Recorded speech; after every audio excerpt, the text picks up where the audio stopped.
Mar-a-Lago, President-elect Donald Trump speaking to the press. Be with you. Many things are happening that are exciting, very exciting for our country.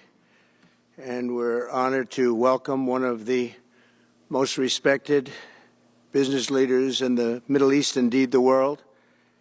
He's a founder and chairman of Damac Properties, Hussein Sajwani, a very respected gentleman.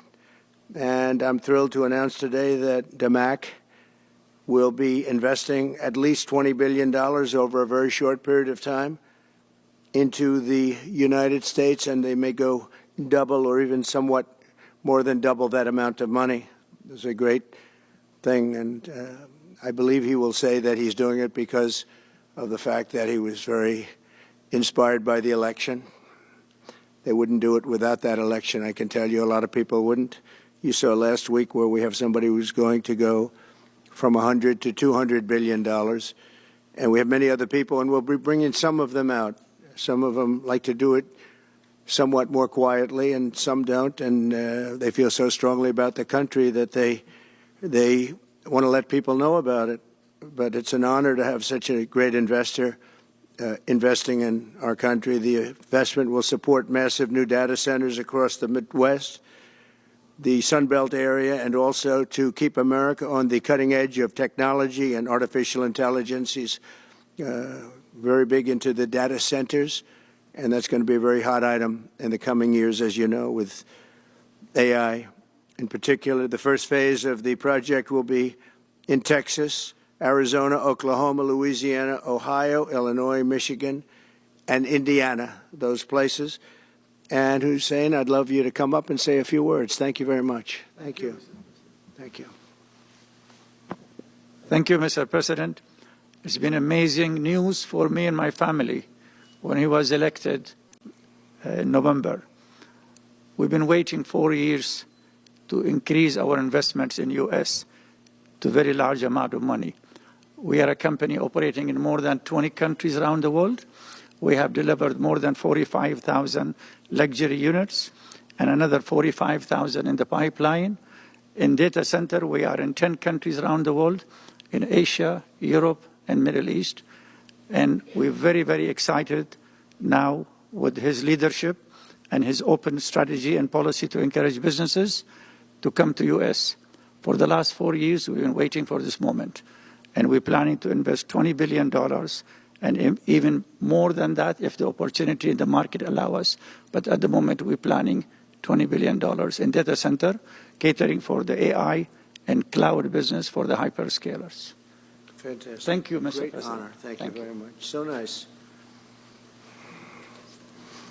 And that man knows what he's doing. He knows. So, Hussein, we're going to work with you and make sure everything goes smoothly. We have powers that haven't really been used in terms of environmental. If you invest over $1 billion in the United States, we're going to give expedited reviews to everybody because everyone's afraid they're going to come in and get caught in the quagmire, which is very prevalent in the United States, unfortunately, the quagmire of environmental and various other regulations and rules. And I made it a point of telling people if you invest $1 billion or more, and we'll do this for people with far less, too. But we guarantee it. We're going to move them quickly through the environmental process.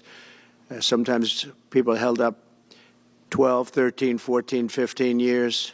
I saw it with plants in Louisiana where I got it approved in literally a week. They were through the review in 1 week after spending 14 and a half years trying to get it, and they were going nowhere. It was a terrible thing. So I've been a victim of that myself over the years, and I think I know all the games and all the tricks that are played, and much of it is just done to stop progress. So we're going to be helping you and everybody else that comes to the United States and wants to invest their money, that you don't get tied up for the rest of your life and you can't do anything.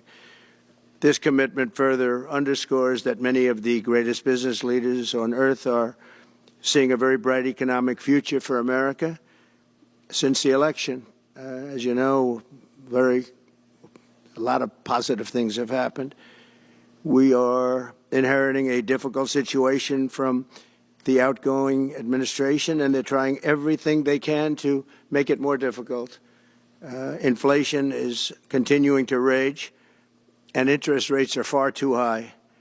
And I've been disappointed to see the Biden administration's attempt to block the reforms of the American people and that they voted for. We had a landslide election. We won every swing state. We won the popular vote by millions and millions of people. Nobody even knows how many people, millions. And they're still counting in some areas. You know, they're still counting the vote in some areas. Can you believe this? What a place. What a horrible place. One of the things we're going to do is we've got to fix the election so that we get honest counts and they get done by 10 o'clock in the evening or something thereabouts. They have places where they're still counting votes. President Biden's actions yesterday on offshore drilling, banning offshore drilling, will not stand. I will reverse it immediately. It'll be done immediately. And we will drill, baby, drill. And we're going to be drilling in a lot of other locations. And the energy costs are going to come way down. They'll be brought down to a very low level. And that's going to bring everything else down. That's what caused it to go up, along with the ridiculous spending on the Green New scam. All this money, trillions of dollars. It's like throwing it right out the window, what they're doing. And they're trying to spend so much now. They're just taking money and giving it to anybody that wants it for any project at all, if it's certified under the Green New scam. And they don't work, and it's too expensive. And, you know, they told me that we're going to do everything possible to make this transition to the new administration very smooth. It's not smooth because they're doing that. They're playing with the courts, as you know. They've been playing with the courts for 4 years, probably got me more votes because I got the highest number of votes ever gotten by a Republican, by far, actually, by a lot. And, you know, we had a great election, so I guess it didn't work. But even to this day, they're playing with the courts. They have their friendly judges that like to try and make everybody happy on the Democrat side. It's called lawfare. It's called weaponization of justice, and it's happened at a level nobody's ever seen before. So many. I defeated deranged Jack Smith. He's a deranged individual. I guess he's on his way back to The Hague. And we won those cases. Those were the biggest ones. And the press made such a big deal out of them, but we did nothing wrong. We did nothing wrong on anything. And the people saw that. You know, when they vote when a Republican, it's not easy for a Republican. When the Republican wins the popular vote by millions and wins all 7 of the swing states, people said, well, he could win 4. We won all 7, and we won them by a lot. That tells you we won. That tells, and they've been watching this injustice. I call it the Injustice Department. What they've done is so bad. The whole world has watched that. And it took work, but it got me a lot of votes because when explained, I mean, we have a judge in New York who's a very crooked judge. I'm under a gag order. I can't even talk about aspects of the case that are the most vital aspects. I'm under a gag. Do you know that I'm the president-elect of the United States of America? I'm a former very successful president. We had the greatest economy in the history of our country. We had borders that were sealed and beautiful. Everything was good. We had no wars. We defeated ISIS. We had no wars. Now I'm going into a world that's burning with Russia and Ukraine, with Israel. You took a look at that attack on October 7th, the attack on Israel, with the horrible way they got out. Not the fact that they got out. I would have been out before them. But we would have been out of Afghanistan with dignity and strength as opposed to looking like a bunch of fools with 13 dead and many, many badly, horrifically injured. Nobody ever talks about them. No arms, no legs. Nobody ever talks about them.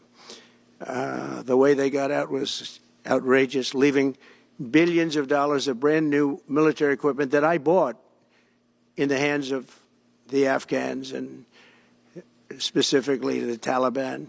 It's the group. And we were doing very well. We would have been out. We would have been respected. I think it's one of the reasons it was so badly handled, that withdrawal where people are jumping onto airplanes, falling off the sides of airplanes when they're 3,000 feet in the air. And nobody's ever seen anything like that, the worst. And because of that, I think Russia went and attacked Ukraine. When they saw that, they said, these guys are incompetent. They don't know what they're doing. But we know what we're doing now. And that's going to all end. And we have a great military. I defeated ISIS. As you know, we're in no wars. I just finished a couple. And we got also our soldiers guarding Syria and Turkey. We're in the middle. We had 5,000 soldiers. They would have been gobbled up with two armies.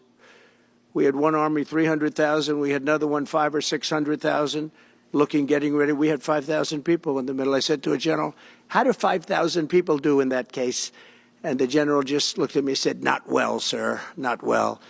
And I took him out. And you know what happened? Nothing.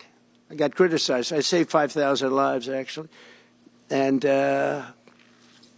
we did a great job, and we're going to do an even better job because now we have a tremendous amount of experience. We have people that I can rely on. But the 625 million acres, people can't realize. That's like the whole ocean. Take an acre. You know, an acre, you have a house on a half an acre, on a quarter of an acre, or an acre. If you have an acre, you have a big deal. Now you multiply that by 625 million acres.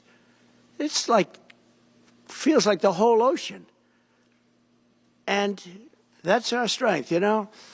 People can say we manufacture, we don't manufacture. The thing we have oil and gas more than anybody in the world.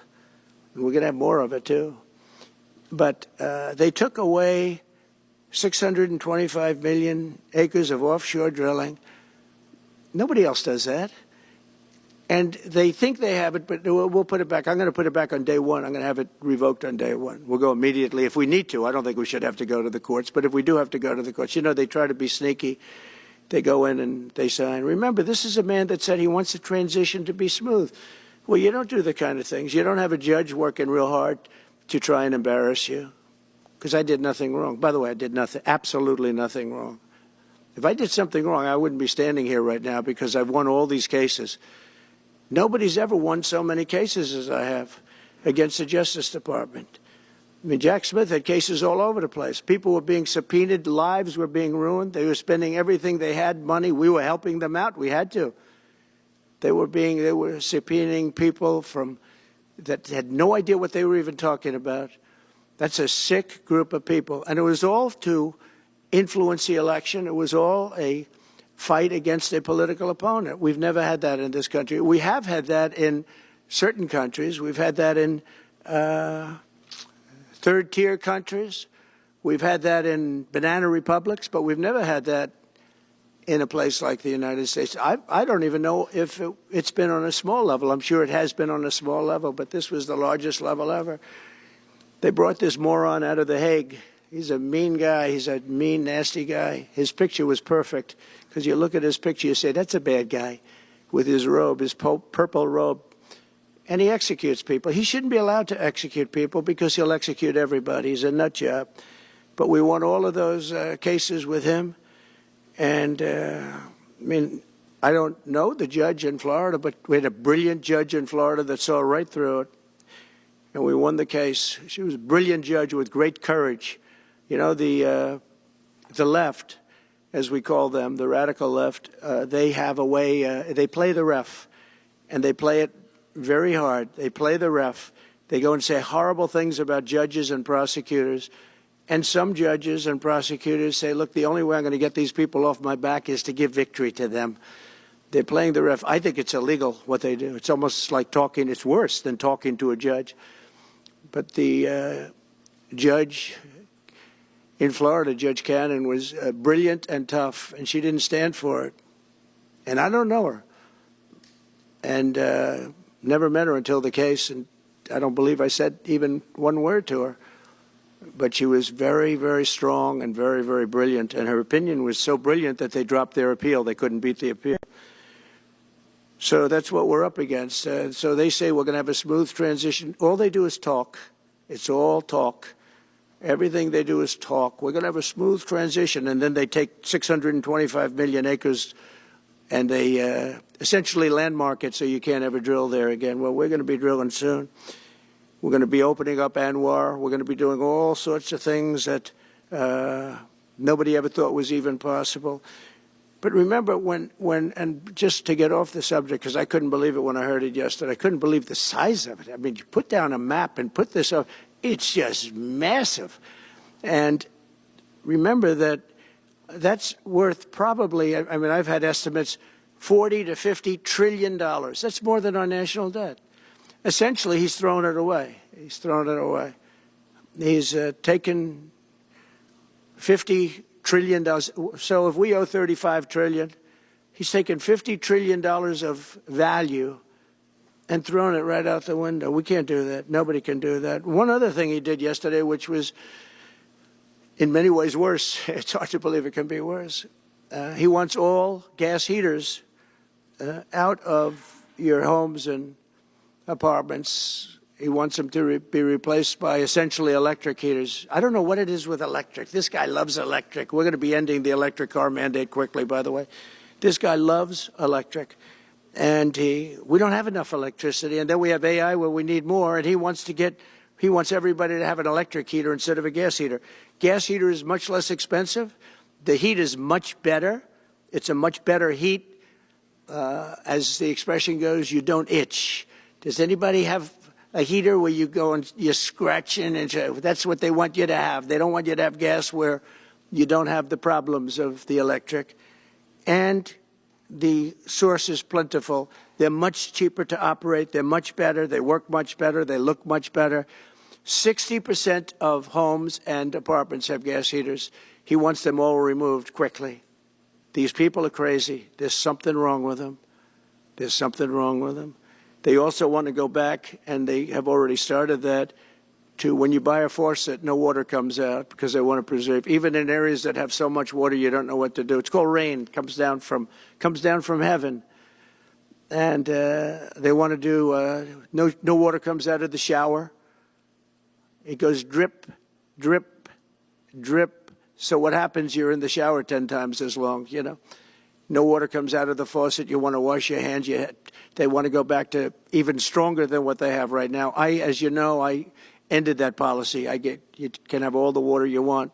Makes no difference. It comes weird, especially in certain areas. We have so much water, we don't know what to do with it.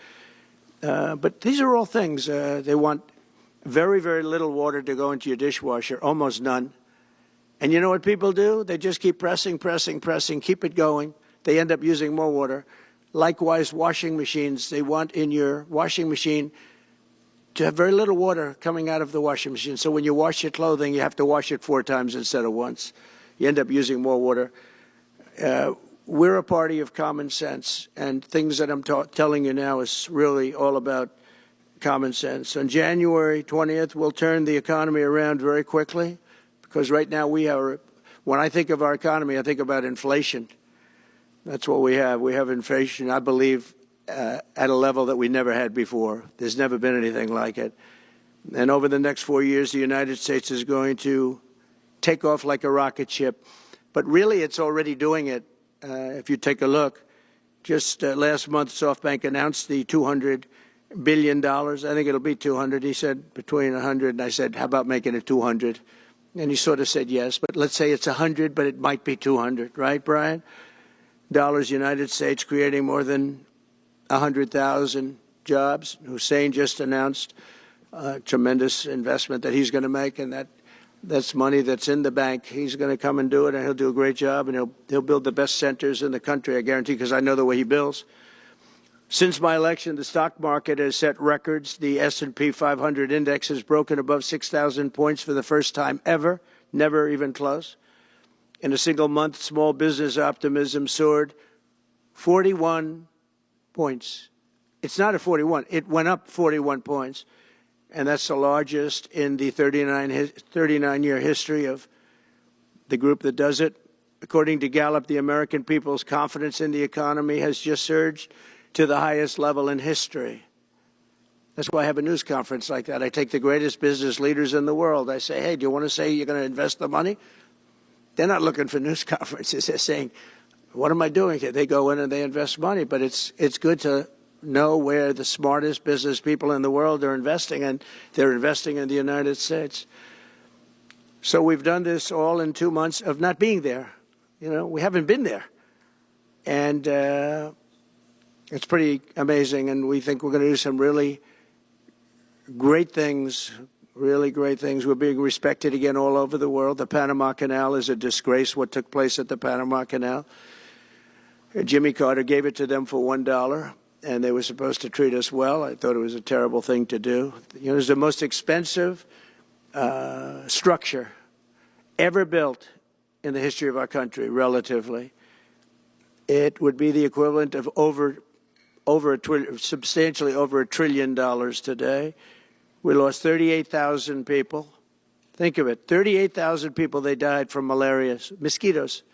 They were unable to stop the mosquitoes. They paid people 5 times more to take the job. Many of those people died. We gave it away for $1. But the deal was that, you know, they have to treat us fairly. They don't treat us fairly. They charge more for our ships than they charge for ships of other countries. They charge more for our Navy than they charge for navies of other countries. They laugh at us because they think we're stupid, but we're not stupid anymore. So the Panama Canal is under discussion with them right now. They violated every aspect of the agreement, and they morally violated it also. And they want our help because it's leaking and not in good repair. And they want us to give $3 billion to help fix it. I said, well, why don't you get the money from China? Because China's basically taken it over. China's at both ends of the Panama Canal. China's running the Panama Canal. And they come to see this Biden, this guy who should never have been allowed even to run for president. Of course, she shouldn't have either, because that never happened. I had to be 2 people, not 1. But they want $3 billion to fix the Panama Canal that's run by China and makes a lot of money, China. One of the most profitable structures ever built, because you have ships lined up back to Florida, frankly, and they just keep going through, and the numbers are staggering, $500,000 to $1 million a ship. And they took it away from us, meaning we gave it to them for $1. But not going to happen. What they've done to us, they've charged us, they've overcharged our ships, overcharged our Navy. And then when they need repair money, they come to the United States to put it up. We get nothing. Those days are over. Working with the Republican majorities in Congress, will cut taxes, slash regulations, raise wages, and boost incomes at a pace the world has not seen before, and certainly not from our country. We had a big chunk of it for the first 3 years prior to COVID coming in my administration. We had the greatest economy in history. We cut the most regulations in the history of our country, and I did that all in 4 years. By 4 times more than any other president cut. We did that in 4 years. And we were just getting started. We'll impose new tariffs so that the products on our stores will once again be stamped with those beautiful words, made in the USA. And we are not treated well, as you know, by Canada. Canada is subsidized to the tune of about $200 billion a year, plus other things. They don't essentially have a military. They have a very small military. They rely on our military. It's all fine, but, you know, they got to pay for that. It's very unfair. I have so many great friends. One of them is the great one, Wayne Gretzky. I said, run for prime minister. You'll win it'll take 2 seconds. But he said, well, am I going to run for prime minister or governor? You tell me. I said, I don't know. Let's make it governor. I like it better. But no, something's going to have to be done. Same thing with Mexico. We have a massive deficit with Mexico, and we help Mexico a lot. They're essentially run by the cartels, and can't let that happen. Mexico's really in trouble, a lot of trouble. Very dangerous place. And we're going to be announcing at a future date pretty soon. We're going to change, because we do most of the work there, and it's ours. We're going to be changing, sort of the opposite of Biden, where he's closing everything up, essentially getting rid of $50 to $60 trillion worth of assets. We're going to be changing the name of the Gulf of Mexico to the Gulf of America, which has a beautiful ring that covers a lot of territory. The Gulf of America, what a beautiful name. And it's appropriate. It's appropriate. And Mexico has to stop allowing millions of people to pour into our country. They can stop them. And we're going to put very serious tariffs on Mexico and Canada, because Canada, they come through Canada too. And the drugs that are coming through are at record numbers, record numbers. So we're going to make up for that by putting tariffs on Mexico and Canada, substantial tariffs. And we want to get along with everybody, but you know they have to. It takes two to tango. We're approaching the dawn of America's golden age. It's going to be a golden age for America. We have things that nobody else has. We have more natural resources. We have number one. Nobody knew that until I came along. I made us number one. We were number three. I made us number one in a very short period of time in drilling. And you know, you can talk about windmills. They litter our country. They're littered all over our country, like dropping paper, like dropping garbage in a field. And that's what happens to them, because in a period of time they turn to garbage. Most expensive energy ever. They only work if you get subsidy. The only people that want them are the people that are getting rich off windmills, getting massive subsidies from the U.S. government. And it's the most expensive energy there is. It's many, many times more expensive than clean natural gas. So we're going to try and have a policy where no windmills are being built. You know, off the coast of New Jersey, they want to build like 200 windmills. The people are going crazy. Nobody wants them, and they're very expensive. They don't work without subsidy. You don't want energy that needs subsidy. Energy is a good business. You don't need subsidy. But when you build these massive towers, and they're 25 stories tall, 40 stories. They have 170 stories tall. The blades, they take 3 ships to ship them. It's crazy.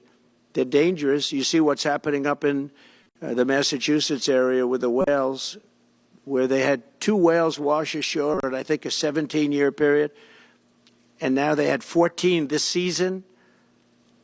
The windmills are driving the whales crazy, obviously. And they had actually over, I think, 125 or something over a number of years.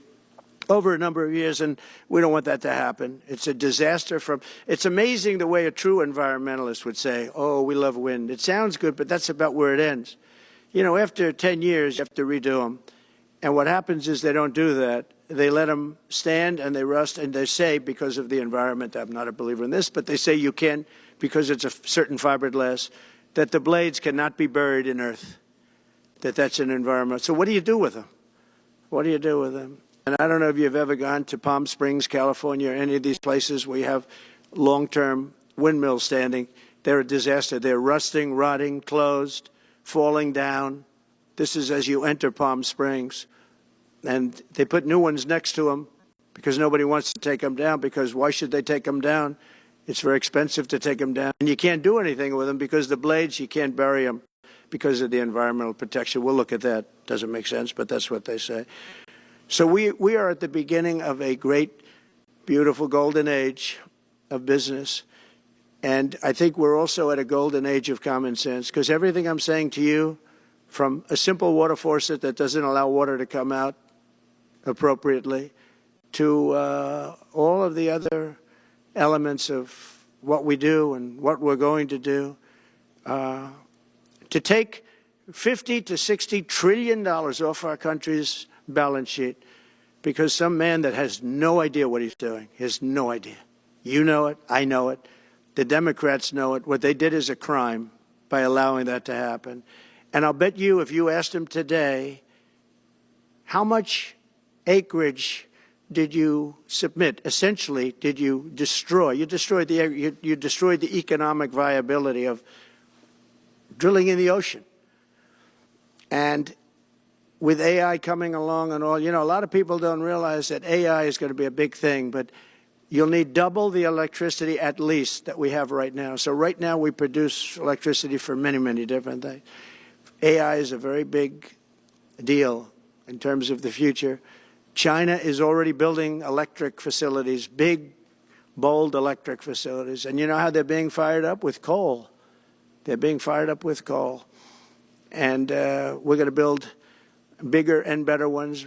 People like Hussein that are doing the same thing as he is. I'll bet they don't do it as well because I know how he does it. But they're doing A lot of things, the problem is they can't get their permits because I say build the plant with the building. So with the structure, build the plant, because if you go into grid, the grids are old. So they said, that's a great idea. In other words, build your electric facility alongside of your plant. And you could have extra output if you want, because once you build it, you can make it larger pretty inexpensively. You could have extra output, which you'll sell to the public, but build it with the plant, and people are loving that idea. So we're going to have a lot of fun making America great again, and it's going to happen, I think, very, very quickly. It's already happened. So I would say this, and this has been pretty openly reported by the news. There's never been anything like what's happened in the list since we won the election. Couple of months since we won the election, the whole perception of the whole world is different. People from other countries have called me. They said, thank you. Thank you. The perception of the whole world is different. We're going to have to settle some big problems that are going on right now. We're going to have to settle up with Russia, Ukraine. That's a disaster. I look at numbers every week, the number of people being killed in that war. People don't know, mostly soldiers now. But the towns have been obliterated. This was a Biden fiasco that that should have never happened. If we had a real president, if we had a president that knew what he was doing, Russia would have never, ever gone in. But they did go in, and we have a mess. The cities are all blown up. The people have largely left. And the soldiers are killing each other at levels that haven't been seen since the Second World War. So we'll have to get that one straightened out, too. That's a tough one. Much tougher than it would have been before it started, I can tell you that. A deal could have been made just by an average deal maker. Deal could have been made on that. So thank you all for coming. We'll take a couple of questions. Yeah. Go ahead, please. President, thank you. Wanted to touch on the world on fire that you mentioned, but let's start, if we could, with your references to Greenland and Panama Canal, so forth. Can you assure the world that as you try to get control of these areas, you are not going to use military or economic coercion? No. And can you tell us a little bit about what your plan is? Are you going to negotiate a new treaty? Are you going to ask the Canadians to hold a vote? What is the strategy? Yeah, I can't assure you. You're talking about Panama and Greenland. No, I can't assure you on either of those two. But I can say this. We need them for economic security. The Panama Canal was built for our military. I'm not going to commit to that now. It might be that you'll have to do something. Look, the Panama Canal is vital to our country. It's being operated by China. China. And we gave the Panama Canal to Panama. We didn't give it to China. And they've abused it. They've abused that gift. It should have never been made, by the way. Giving the Panama Canal is why Jimmy Carter lost the election, in my opinion, more so maybe than the hostages. The hostages were a big deal. But if you remember, and nobody wants to talk about the Panama Canal now because, you know, it's inappropriate, I guess, but because it's a bad part of the Carter legacy. But he was a good man. Look, he was a good man. I knew him a little bit, and he was a very fine person. But that was a big mistake. Giving the Panama Canal to Panama was a very big mistake. We lost 38,000 people. It cost us the equivalent of $1 trillion, maybe more than that. Probably the most expensive. They say it was the most expensive structure, if we call it a structure, which I guess you can, ever built. And giving that away was a horrible thing. And I believe that's why Jimmy Carter lost the election, even more so than the hostages. Those two things. If I could just follow up on Ukraine and Iran, the two negotiations you'll be heading into. On Ukraine, you said just before it's a lot more complicated now. Much more complicated. Do you believe... Because it would have never started. Right, but it has started. Well, not only started, the cities are largely knocked down. So you've got what you've got. At this point, to hold on to leverage in dealing with President Putin, would you make a commitment to the Ukrainians that you will keep supporting them during the negotiations? Well, I wouldn't tell you if that were the case. Would you make a commitment to provide a security guarantee if they do enter into an armistice or a ceasefire along the lines that the French and the Germans? So, you know, a big part of the problem was Russia for many, many years, long before Putin said you could never have NATO involved with Ukraine. Now, they've said that. That's been like written in stone. And somewhere along the line, Biden said, no, they should be able to join NATO. Well, then Russia has somebody right on their doorstep, and I could understand their feeling about that. But there were a lot of mistakes made in that negotiation. And when I heard the way that Biden was negotiating, I said, you're going to end up in a war. And it turned out to be a very bad war. And it could escalate. That war could escalate to be much worse than it is right now. They can never join NATO. Well, my view is that it was always understood. In fact, I believe that they had a deal, and then Biden broke it. They had a deal which would have been a satisfactory deal to Ukraine and everybody else, but that Biden said, no, you have to be able to join NATO. And that's always been, and nobody knows more about NATO than I. You know, years ago when I first started this, I didn't know too much about NATO, but I got it right anyway. I said they're taking advantage. I'm the one that got, and the Secretary General was here, as you know, 2 weeks ago, saying that if it weren't for me, NATO wouldn't even exist right now, because I raised from countries that weren't paying their bills. At that time, 28 countries, 20 of them were not paying their bills, 21 to be exact. They weren't paying, or they were paying a very small portion. And I raised over $680 billion. That was the number he gave, by saying, if you don't pay, we're not going to protect you. And as soon as I said that, the money came pouring in. But Obama could have said it. Other people could have said it. Bush could have said it. Nobody said it but me. I took a lot of heat. They said, oh, that's a threatening statement. Well, they weren't paying their bills. I said, we're not going to protect you if you're not paying the bill. So in a true sense, I saved NATO, but NATO's taken advantage of us. And one of the problems that I have, and I've said it openly, I said it to President Zelensky, Europe is in for a tiny fraction of the money that we're in. Now, whether you like that situation or not, Europe is much more affected than the United States. We have a thing called the ocean in between us, right?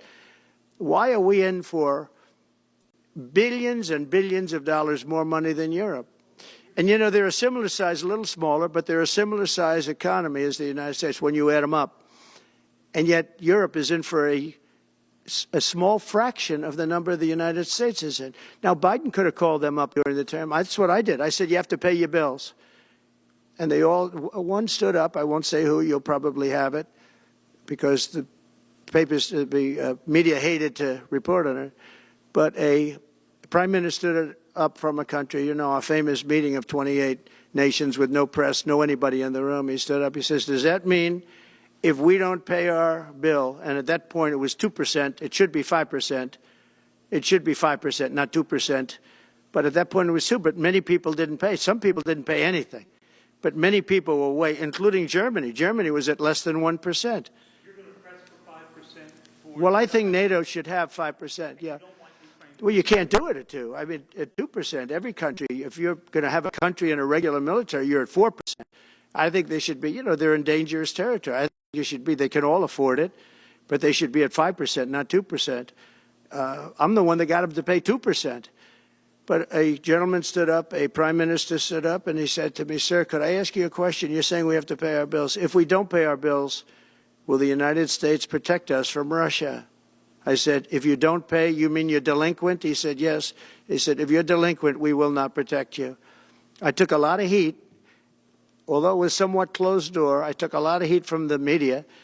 And you know what happened? The money started pouring in. That's why NATO has money. And the Secretary General said it was the most incredible thing he had ever seen in a negotiation. Now, if I would have said, yes, we will, nobody would have paid. If I would have loved to say, yes, we'll protect you even if you don't pay. But that's not the way life works. Mr. President, two questions related to each other. First, you said on your first day of office you're going to pardon January 6th defendants. Are you planning to pardon those who were charged with violent offenses? Well, we're looking at it, and we have other people in there. And as you see, I guess 24 or 28 people came now from the FBI. That came out very quietly. Nobody reported it, but they had people in some form related to the FBI. They had 4 or 5 people that were strongly related to the FBI. We have to find out about that. We have to find out about Hezbollah. We have to find out about who exactly was in that whole thing, because people that did some bad things were not prosecuted. You know, I see it all the time, and you see it too. People that were doing some bad things weren't prosecuted, and people that didn't even walk into the building are in jail right now. So we'll be looking at the whole thing, but I'll be making major pardons. Yes, please. Please. On Jack Smith's report. Good afternoon, Mr. President. It's good to see you again. Two questions about Syria and the ongoing war in Gaza. About Syria, the Pentagon disclosed last month the U.S. has some 2,000 troops in Syria. That's almost double the number initially we were told of 900. Will you keep that troop capacity the same upon taking over? Well, I won't tell you that because that's part of a military strategy, but I will say it was Turkey. Turkey's been after that country in different names and different forms and shapes for 2,000 years. Those people that went in are from Turkey. And President Erdogan is a friend of mine. He's a guy I like, respect. I think he respects me also. He's the one that didn't go after certain people after I requested that he not. You know who I'm talking about, the Kurds. I don't know how long that's going to, because they're natural enemies. They hate each other. But he didn't do that yet. And he didn't do it in the past also. He started, and I said, please don't do that, and he didn't do it. So, but if you look at what happened with Syria, Russia was weakened, Iran was weakened, and he's a very smart guy. And he sent his people in there through different forms and different names, and they went in and they took over, and that's the way it is. I'm sorry, I don't mean to interrupt you. Do you have concerns about HTS taking control of By the way, Syria? I have the envoy here. Is that in the back? It is. Standing with my son, Eric, is Steve Witkoff, who's just got back from the Middle East, and he's done a fantastic job. He's a great deal maker. I said, what we need there is a deal maker, because nobody makes a deal. We have people that understand where the rivers are and where the meets and bounds are, but they can't talk. They can't make deals. Steve's done a great job. I just want to thank you, Steve. You've been working endlessly for months, and he's working specifically on the hostages, trying to get them back. Well, that was my second question. Is Hamas Steve, come up for a second. Maybe you might want to say a couple of words. Sir, I didn't another hostage know Steve was going to be here, actually. Neither did I. He's done a fantastic job, and it's a dangerous job, too, and we appreciate it. He didn't know about this kind of danger and the other deal-making he does. Now he sees a lot of big danger. Come on up, Steve. Mr. President, can I ask you a second part of that? Hamas released Just one another second, hostage please. video. I'm going to give you a little report on the hostages, if I can. Steve? Thank you very much. Thank you, Mr. President. Wow. Well, I think we're making a lot of progress, and I don't want to say too much because I think they're doing a really good job back in Doha. I'm leaving tomorrow back to go to Doha, but I think that we've had some really great progress, and I'm really hopeful that by the inaugural, we'll have some good things to announce on behalf of the President. I actually believe that we're working in tandem in a really good way, but it's the President, his reputation, the things that he has said that are driving this negotiation, and so hopefully it'll all work out and we'll save some lives.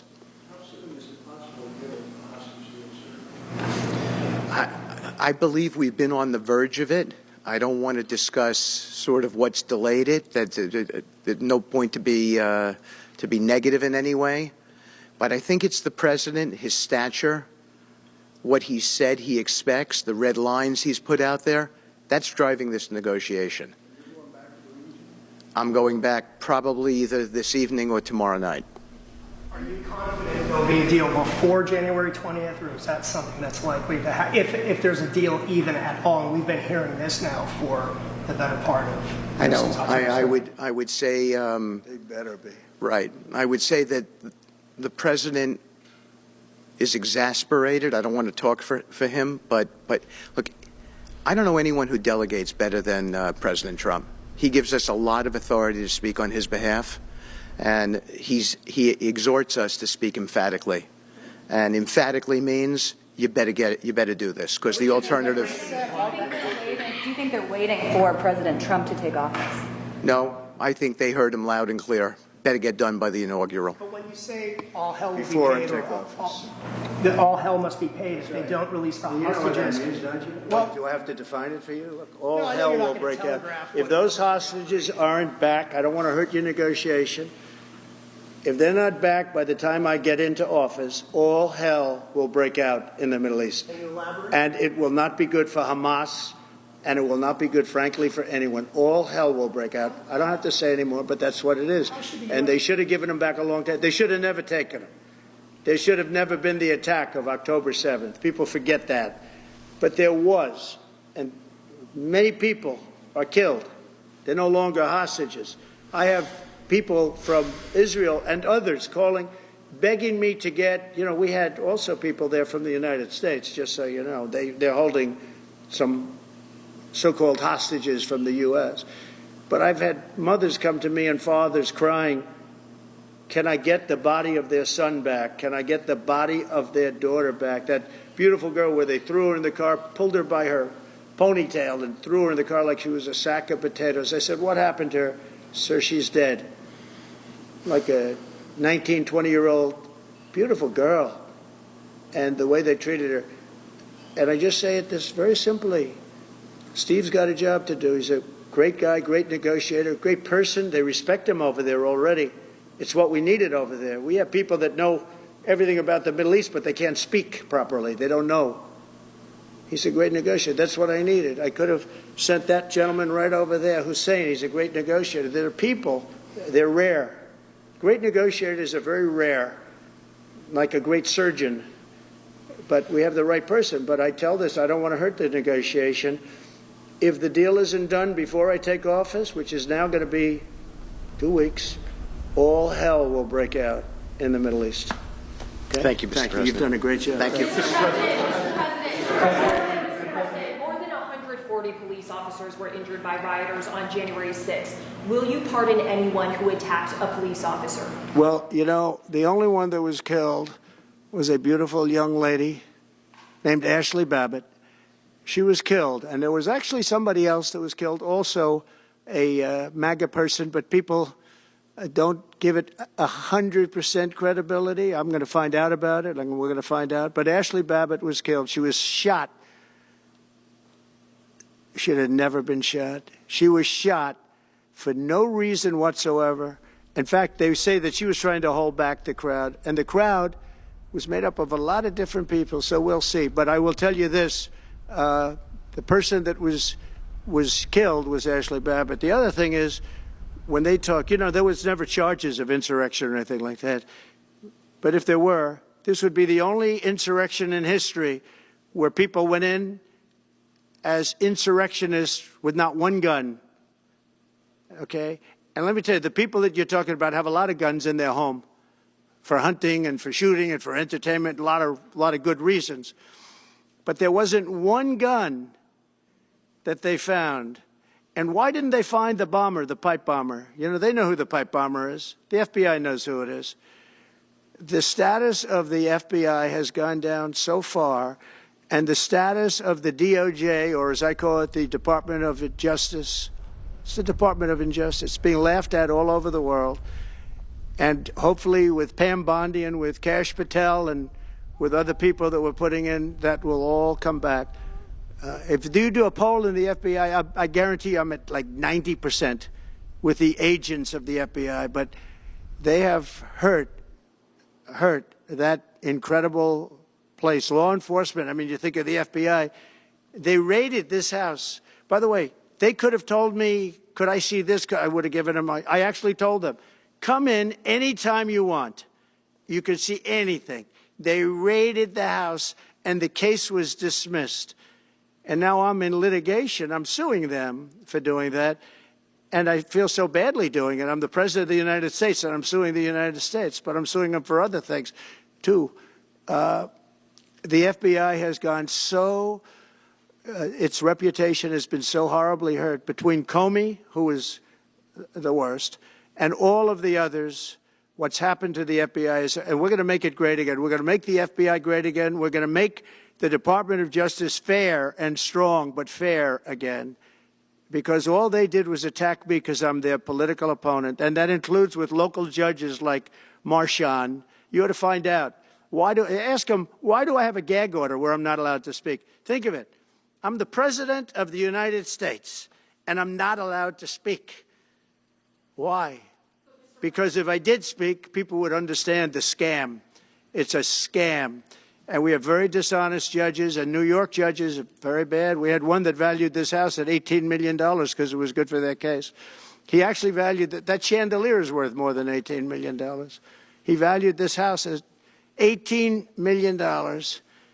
And we have another one who was so nasty, so horrible, such a brute, most vicious, vile person. These are New York judges. But we've won most of the cases, so we're very happy about that. Please. Back on Greenland, your position is clear, but have you directed your staff to take specific actions to draw plans? And can you elaborate again? You didn't rule out military coercion. Well, we need Greenland for national security purposes. I've been told that for a long time, long before I even ran. I mean, people have been talking about it for a long time. You have approximately 45,000 people there. People really don't even know if Denmark has any legal right to it. But if they do, they should give it up because we need it for national security. That's for the free world. I'm talking about protecting the free world. You look at, you don't even need binoculars. You look outside, you have China ships all over the place. You have Russian ships all over the place. We're not letting that happen. We're not letting it happen. And if Denmark wants to get to a conclusion, but nobody knows if they even have any right, title, or interest. The people are going to probably vote for independence or to come into the United States. But if they did do that, then I would tariff Denmark at a very high level. Have you asked your staff to draw plans for acquisition? I mean, are you active? No, we're not at that stage, but we have people. I haven't even entered office yet. Secondly, sir, Elon Musk has drawn some criticism and a lot of attention for some of his actions and provocative statements about foreign affairs, including in Europe. Your reaction to that, is that appropriate for... You mean where he likes people that tended to be conservative? I don't know the people. I can say Elon's doing a good job, very smart guy. I don't know the people you're talking about. He was, I know he said some negative things about a couple of people that are running for office, but that's not so unusual. Yes, please. I wanted to ask you about Ukraine and Putin. How soon do you anticipate going to meet with Putin to discuss the Ukraine situation? Well, I can't tell you that, but I know that Putin would like to meet. I don't think it's appropriate that I meet until after the 20th, which I hate, because, you know, every day people are being, many young people are being killed, soldiers. You know, the land is very flat. And hundreds of thousands of soldiers from each, many hundreds of thousands from each side are dead. And they're laying in fields all over the place. Nobody to even collect. There's landmines all over. It's a disaster. But it's very flat. It's great. It's farmland. And it's very, very flat. And the only thing that stops a bullet is the human body. And the human body is stopping a lot of bullets. Within the first I hope to have 6 months. No, I hope long before 6 months. Look, Russia's losing a lot of young people, and so is Ukraine. And it should have never been started. That's a war that should have never happened. I guarantee you, if I were president, that war would have never happened. Who would you like to nominate to replace Michael Barr as vice chair of the military? I'll be announcing somebody. Assumption that you're serious about making Canada 51st state of the United States. The leader of the Conservative Party in Canada said, under no circumstance will it ever be the 51st state. Maybe he won't win, but maybe he will. I don't point, you had suggested... Listen, I don't care what he says. But, Sir Lopez, you said you were considering military force to acquire Panama and Greenland. Are you also considering military force to annex and acquire Canada? No. Economic force. Because Canada and the United States... that would really be something. You get rid of that artificially drawn line, and you take a look at what that looks like, and it would also be much better for national security. Don't forget, we basically protect Canada. But here's the problem with Canada. So many friends up there. I love the Canadian people. They're great. But we're spending hundreds of billions a year to protect it. We're spending hundreds of billions a year to take care of Canada. We lose in trade deficits. We're losing massive. We don't need their cars. You know, they make 20% of our cars. We don't need that. I'd rather make them in Detroit. We don't need the cars. We don't need their lumber. We have massive fields of lumber. We don't need their lumber. We have to unrestrict them because stupid people put, restrictions on, but I can do that with an executive order. We don't need anything they have. We don't need their dairy products. We have more than they have. We don't need anything. So why are we losing $200 billion a year and more to protect Canada? And I said that to, as I called him, Governor Trudeau. I said, listen, what would happen if we didn't subsidize you, if we didn't, because we give them a lot of money. We help them. As an example, we're buying icebreakers, and Canada wants to join us in the buying of icebreakers. I said, we don't really want to have a partner in the buying of icebreakers. We don't need a partner. But no right. Nope. No right. Here's what we have.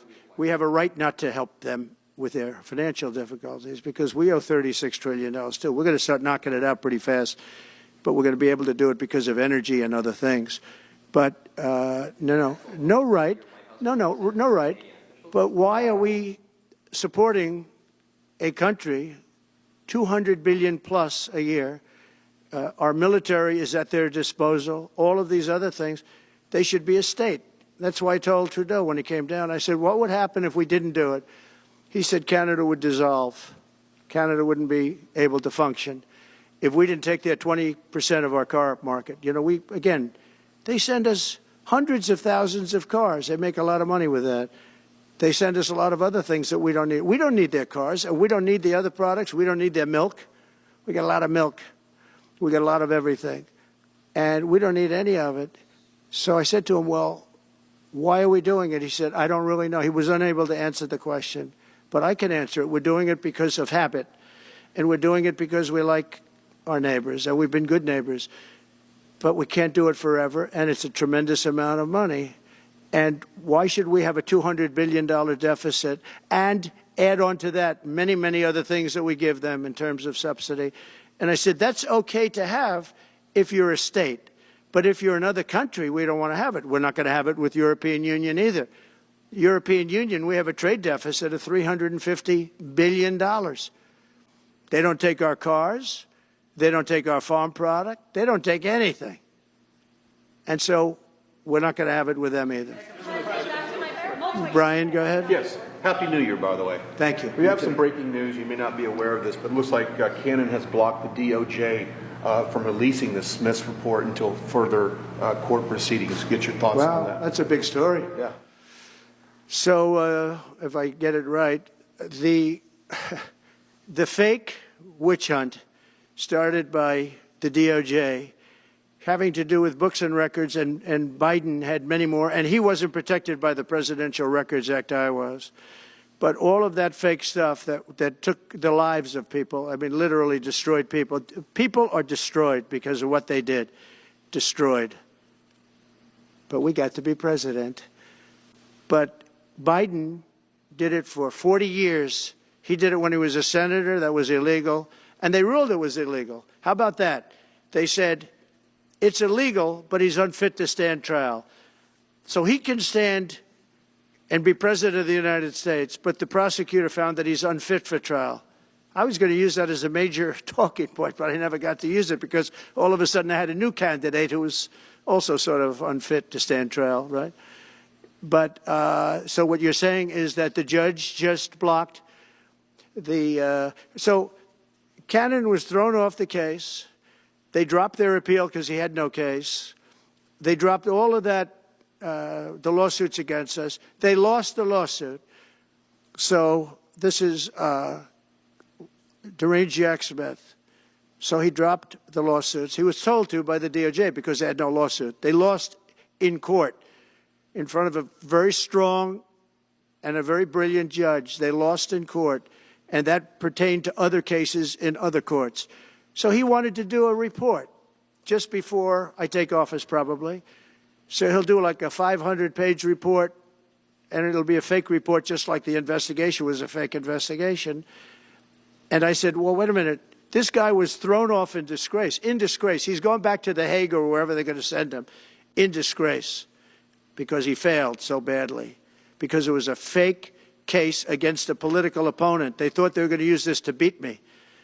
So what you're saying is, I'm just hearing that They're not allowed to issue the report. So if they're not allowed to issue the report, that's the way it should be. Because he was thrown off the case in disgrace. Why should he be allowed to write a fake report? It'll only be a fake report. That's great news. Good. And if I can just follow up real quickly, you want to comment, many Americans are angry that we're sending millions of dollars every month to the Taliban. Do you anticipate? It's not even believable. Billions of dollars, not millions, billions. We pay billions of dollars to essentially the Taliban, Afghanistan. And that's given by Biden. That's the same man that took away $50 to $60 trillion worth of value from the United States. Think of it. Probably our most valuable asset. Took away our most valuable asset. This can't be allowed to happen. We are now a nation of common sense. When he does that, 625 million acres, this can't be allowed to happen. Thank you for the information. Yes, sir. Most other people probably knew about it, but they wouldn't have told me, right? Mr. President, on the campaign trail, you vowed to bring down the prices at grocery stores very fast. Yeah, we will but do it then fast. You recently told Time Magazine that bringing down prices would be very hard. So what can the American people expect when you get into office? It's always hard to bring down prices when somebody else has screwed something up like they did, but we'll bring them down. We'll get them down. Energy is going to bring down prices. We're going to have a lot of energy, and energy is what brought it up. Energy and their bad spending is what brought it up, and energy is going to bring it down. We're going to have prices down. I think you're going to see some pretty drastic price reductions. As an example, food, bacon, ham, apples, everything has gone through the roof. It's one of the reasons I won. So as you know, I said it, inflation was one of the reasons I won, but I think the biggest reason I won was the fact that they are allowing prisoners to come into our country.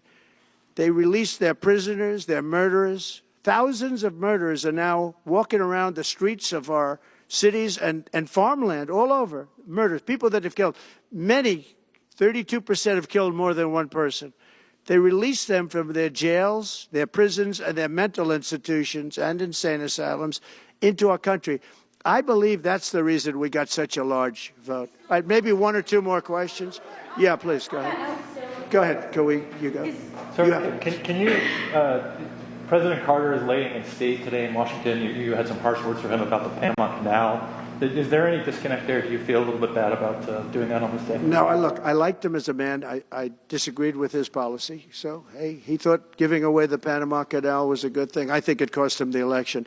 That and the hostages. I actually think that was a bigger factor because that's a deal that just should not have been made. But again, this was a question that was asked of me. I didn't bring it up. I didn't want to bring up the Panama Canal because of Jimmy Carter's death.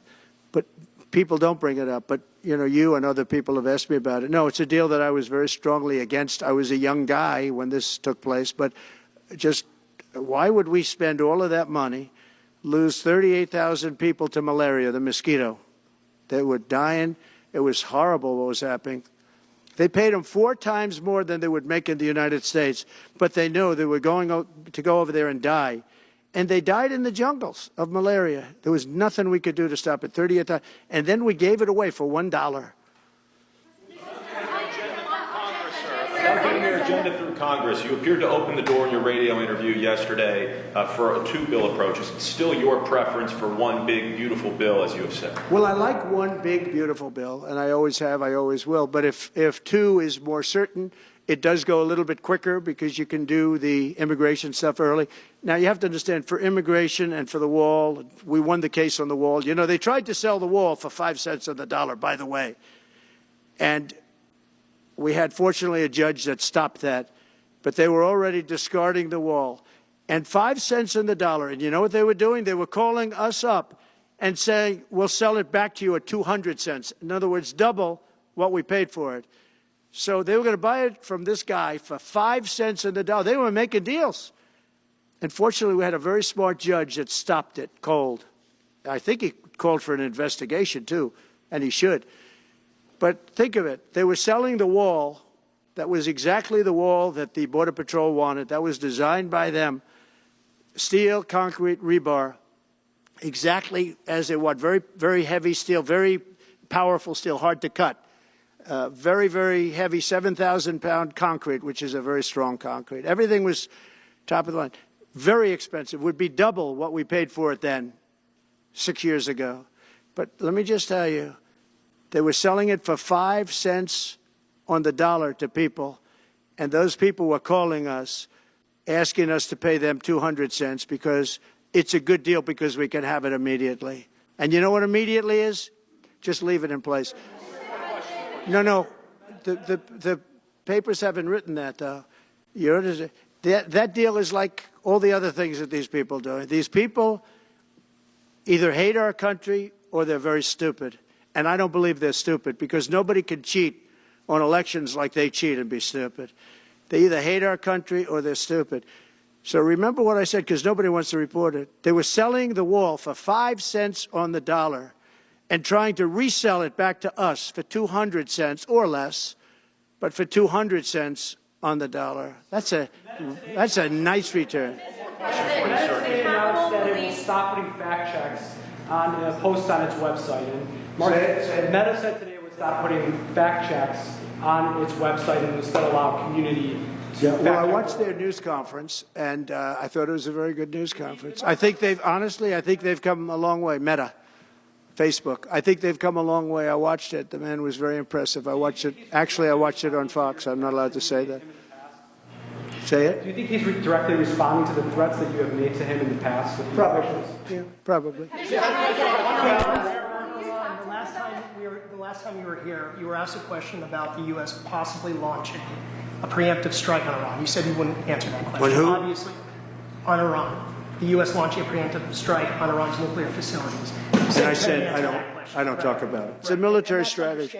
But it is a legitimate question. It's not really, because only a stupid person would answer it. Look, it's a military strategy, and I'm not answering your questions on military strategy. All right, one more. Brian, go ahead. Brian. Could you give us a preview of what you might be talking to leaders of Congress who are expected to come here in the next couple of days? And you've got a very supportive Congress behind you. Yeah, they're great. So we have a wonderful Republican Congress. We have a leader that I have a lot of confidence in. I think he's going to be hopefully a great leader, a great speaker. And we have a leader, by the way, in the Senate I think has been great. John Thune has been doing a fantastic job. But it goes through the House first. And the question is whether or not we do the 2 bills or 1 bill. And, look, I can live either way. I like the idea of the one big bill, but I can live either way. But they'll be coming down. The senators also will be coming down. And then ultimately we'll be meeting in the White House in a few weeks. But right now this is the winter season. They sort of call this the winter White House. It was built, I don't know if you know this, Marjorie Meriwether Post and E.F. Hutton built this. It was the greatest of all the estates in our country. And I saved it, and I got a lot of credit for saving it. Most of these big, great houses have been knocked down in Palm Beach, just about all of them, actually. And you'd build 10 mansions on one site, but we saved it. But this was built as the Southern White House, and she gave it to the government. And, by the way, Jimmy Carter gave it back. He said it's too expensive for the United States. So I didn't realize that. Real quick, I was just told. Actually, Jimmy Carter, Nixon was through Watergate. He came down. Nixon came here once. And he thought it was incredible, but he had a thing called Watergate, if anybody remembers that. And so he had other things on his mind, to put it mildly. And Jimmy Carter felt that it was too extravagant for the country. So fortunately for me, he gave it back to the foundation, and I bought it from the foundation. On reconciliation, some Republicans saying in trade for a massive bill that you and they share the interest in, they want to see big spending cuts. Do you agree with that? And Well, I'm okay with spending cuts. I like spending cuts. I'm on the record for spending cuts. And the debt ceiling was given to us. It shouldn't have been, but it was put in our lap. And what I want in terms of debt ceiling isn't the ceiling. I just don't want to see a default. That's all I want. I never talked about spending more money necessarily than all I want to see is no default. Because nobody knows what would happen if there was a default. It could be 1929 and it could be nothing. But that was put into our lap. And it shouldn't have been, but it was. And so we'll handle it. But debt ceiling is not about raising a lot of money. It's really just about extending it. I just want to see an extension. Mr. President, sir, on immigration. How much can you do by executive order, are you planning to do on executive order when it comes to immigration? And how much do you want Congress to tackle this issue? And also on day one, well, I had the safest border in the history of our country by far. You remember the famous chart that I brought down. I love that chart very much for a lot of reasons. But I have the safest border by far in the history of our country. And when I took it over, it was a mess. Nothing like it is now. This is 10 times worse. I got elected because of the border the first time, and I think I got elected largely because of the border the third time. And the second time I did equally well. Well, not as well as the last time, but I did very well. And I will say, this was too big to rig. You know the expression? Too big to rig. They couldn't do it. They tried, but they couldn't do it. I didn't get very much from Congress at all. I just said that we're being invaded, and I took the money out of the military. Much of the wall, I built over 500 miles of wall. Much of that wall was built through money that I put into the military. We took it out because we couldn't get things from Congress in those days, and we took it out. And that wall was built largely with money coming from the military. So, very simple. I went to the military, I said, our country is being invaded by very similar, nothing like what's invading our country now. They weren't releasing prisons into our country, and they weren't releasing mental institutions in, but some bad dudes were coming in, right? And I said, our country is being invaded. And I took that money largely from the military. I was sued 9 times by the Democrats in Congress, and I won all those suits. And we ended up building 571 miles of wall. Once that wall was built, they start going around it. So we're going to add another 200. That would have been up in 3 weeks. And then we had a very unfortunate election result. And they said, we don't want to put it up. We'll sell it. And they started selling it for 5 cents on the dollar. What a second. So we'll do this again. I just want to thank everybody very much. I'm just telling you, this will be the golden age of America. This is the golden age of America. We're going to have a great country again. We're a country right now under siege. We have so many different problems, and nobody respects us overseas, but now they do. The Italian prime minister, as you know, came here the other night, just flew in and flew out. She wanted to see me. And great respect is being shown when I went to the cathedral in France. Great respect was shown by the prime minister, the president, by everybody. France was, and by the way, I have to say they did a great job in the cathedral. But great respect is being shown to our country again. And we have a great country, but we have to run it properly. It's going to be run properly.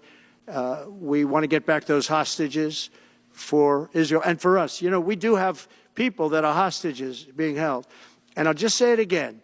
If this deal's not done with the people representing our nation, by the time I get to office, all hell is going to break out. Thank you very much. The Ukraine-Russia war before you take office. Can you clarify what you mean by military force in the Panama Canal? President-elect Donald Trump holding his second news conference since winning in November at his Mar-a-Lago club in Palm Beach, Florida. That has wrapped up. While you've been listening to the incoming president, we've also been